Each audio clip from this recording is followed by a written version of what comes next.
Bu komisyonda ben de vardım Eskişehir'i temsilen. Oradaki tavırlar bu halka layık değil. Oradaki düşünceler, oradaki duygular bu halkı yerle bir etmiştir. Orada AKP milletvekillerinin tamamı bu yasayı güle oynaya, her bir maddesini güle oynaya ve aklımızla dalga geçerek çıkarmaya çalıştılar. Muhalefet milletvekillerine de bir şey söylemek lazım tabii. Muhalefet milletvekilleri ve iktidar milletvekilleri sayıca eşit olmasa bile orada psikolojik üstünlükle, orada bizlerin de desteğini alarak, bizlere de onlar yol açarak, kanal açarak orada AKP milletvekillerini psikolojik üstünlükle bu yasayı orada onaylamama konusunda etkileyebilirdik. Orada bulunan, mecliste bulunan bütün muhalefet partileri tam olarak o toplantıya katılamadı tabii ki komisyon üyesi olmadıkları için, ama oraya ağırlık verilebilirdi. Çünkü bu yasa teklifi, bu torba yasa o komisyondan 26 saatte geçti. 26 saat boyunca orada bulunan milletvekilleri vardı.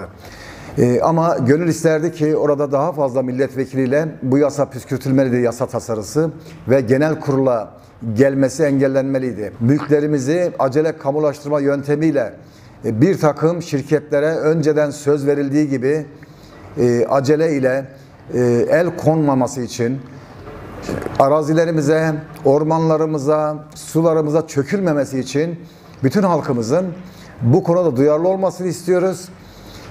Bizim Eskişehir Ekoloji Derneği ve Eskişehir Doğa ve Yaşam Platformumuzun sosyal medya hesaplarından bizleri takip edip eylemlerimize katılmalarını, toplantılarımızda ve forumlarımızda yer almalarını ve bu sürece dahil olmalarını beklemekteyiz.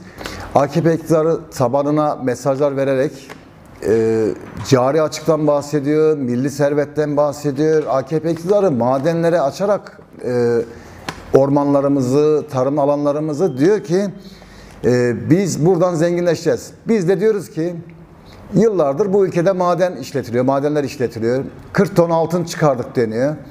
O zaman biz neden fakiriz diyoruz. O zaman neden halen cari açıklar devam ediyor? O zaman neden hala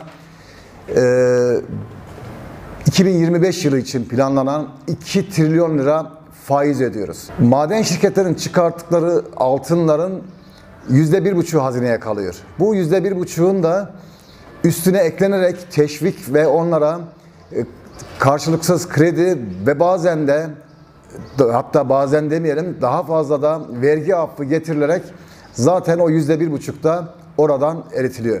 Dolayısıyla biz o zaman enkazla karşı karşıya kalacaksak, bize sadece orada toz, toprak, zehir, siyanür kalacaksa, yerli veya yabancı hiç fark etmez. Biz bu altın şirketlerini neden ülkemizde zengin etmek yoluna gidiyoruz? Biz topraklarımızın, köylerimizin, sularımızın, su kaynaklarımızın heba edilmesini istemiyoruz. Yerli yatırımcı veya yabancı yatırımcı ayırt etmeden biz bu yağmaya ve talana tamamen karşıyız. Eskişehir maden şirketlerin gözbebeği şu anda. Eskişehir bugün itibariyle yayınlanan bir haberde %15'i maden sahası ilan edilen bir il. Eskişehir pilot il seçildi maden açısından. 20 gün önce, 25 gün önce şehirde bütün sokaklara, bütün apartman girişlerine, bütün posta kutularına altın madenciliği milli mücadelemizdir ismiyle broşürler dağıtıldı ve bu broşürleri biz basın kanalıyla bütün maddelerini, orada yazılan bütün bilgileri çürütmek yoluna gittik. Çünkü orada bulunan bilgiler, orada yazılan bilgiler halkı kandırmaya, halkı aldatmaya yönelikti.